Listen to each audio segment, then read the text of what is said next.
Greetings, system failure listeners. Nate here with your weekly essay read, this one entitled Apocalypse, and subtitled How the Last Fall of Rome Reintroduced Europe to Greek Philosophy. The Last Fall of Rome.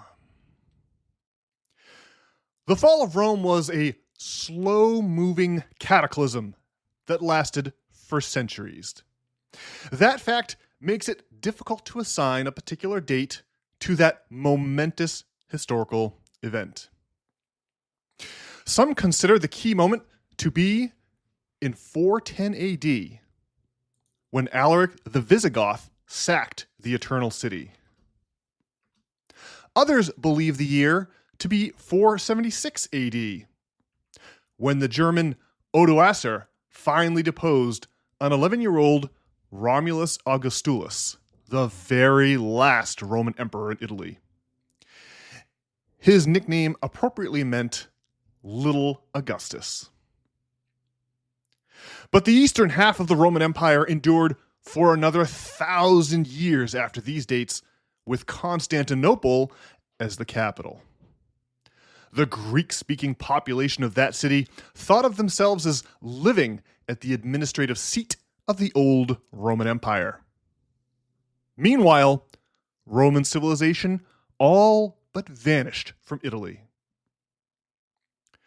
Their city was sometimes called Byzantium, and their version of the Roman Empire is occasionally referred to as the Byzantine Empire. But they thought of themselves as Roman subjects. Constantinople is today called Istanbul, the largest city in Turkey. It's a bustling port that sits on the edge of the Sea of Marmara, sandwiched between the Bosphorus Strait and an estuary called the Golden Horn. These geographical features create an easily defensible peninsula that resisted conquest for centuries after Rome fell in the west. 3 years after Alaric the Visigoth pillaged Rome in 411, the Christian Emperor Theodosius II completed a curtain of thick double walls that sealed off Constantinople's peninsula from the rest of Europe. He didn't want the new capital to suffer a similar fate as the old one. The walls of Theodosius and the Greek-speaking version of the Roman Empire endured throughout the Middle Ages. It would take the advent of gunpowder and the cannons of the Turkish sultans to finally render them obsolete in 1453.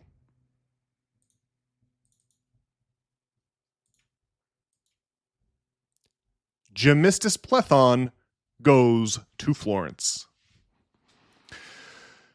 Sultan Murad II laid siege to Constantinople in 1422.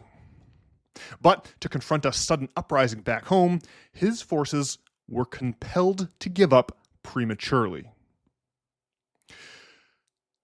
The Greek-speaking population of Constantinople gave thanks, believing the Roman Empire had been miraculously delivered from destruction by the Theotokos, or the Virgin Mary. Emperor John VIII Palaeologos soon departed from his capital on a diplomatic mission to mend fences with the Roman Catholic Church. His own Greek Orthodox Church had observed mutual excommunication with its Latin cousin since the Great Schism of 1054. But in the 1430s, the situation was desperate. The emperor thought he could save his people by uniting the estranged Greek and Latin churches against the Muslim Turks. So the emperor brought the aging Patriarch of Constantinople with him to the Council of Florence. Traditionally, Patriarch Joseph II died during the council and was buried in that city.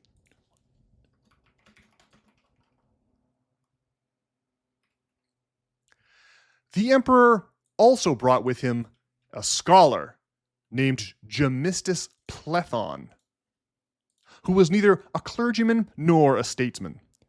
But Plethon's command of pre-Christian Greek literature found receptive ears among the Florentines.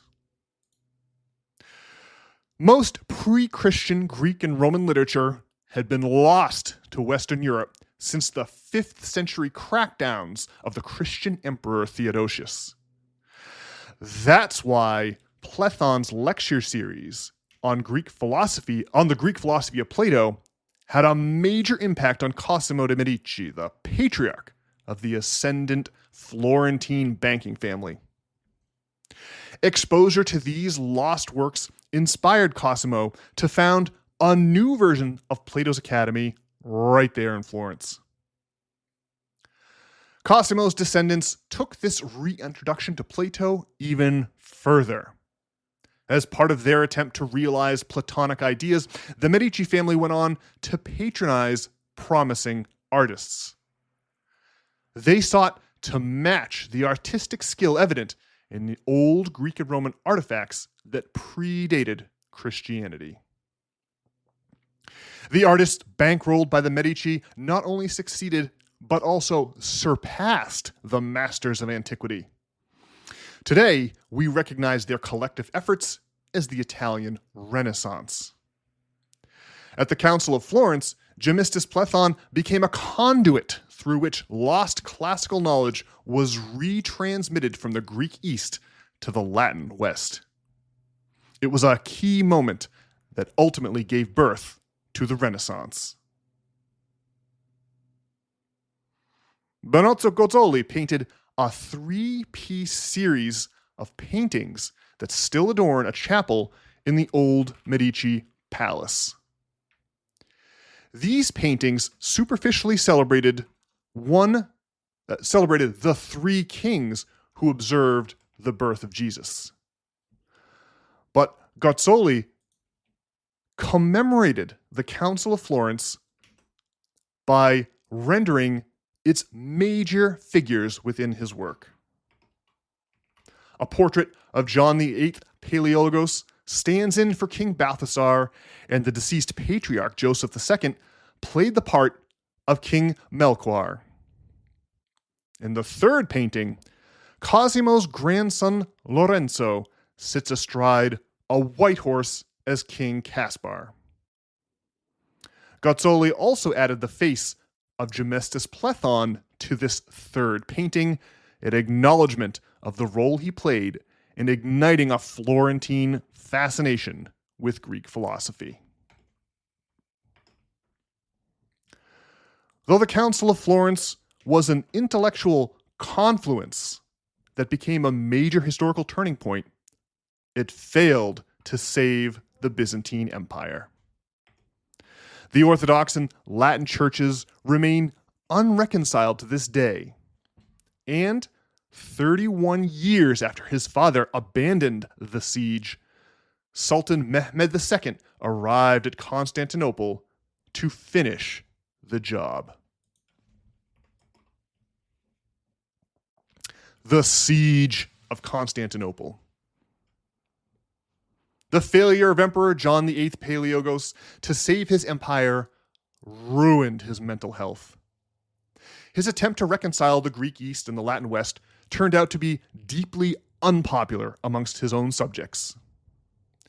As his failure became clear, the mental health of John VIII collapsed, and he died a broken man at the young age of 55.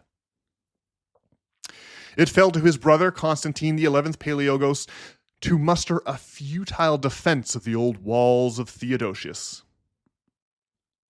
But the walls that had stood for 1,000 years were no match for the cannons of the Sultan. His armies poured into the city and began their rape of Constantinople on May the 29th, 1453. Tradition entitled the Sultan's soldiers to 3 days of unrestricted plunder when a city refused to surrender. But Mehmed cut them off after only a single day. He planned to make Constantinople his new capital, and he needed to preserve as much of its infrastructure as possible.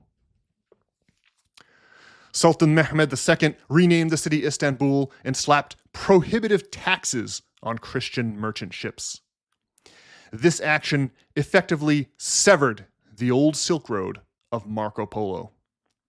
It incentivized the crowned heads of Christendom to finance expeditions westward across the Atlantic Ocean, searching for an alternate sea route to the Orient. Christopher Columbus set sail on his fateful voyage just 39 years after Constantinople fell. Conclusion. The Greek-speaking people who called Constantinople home lived through a fall of Rome in 1453, when their city fell and they were dispersed to the four corners of the compass. It seemed like the end of the world. But counterintuitively, this apocalypse birthed our modern world in two important ways. It led to the age of exploration and the discovery of two new continents.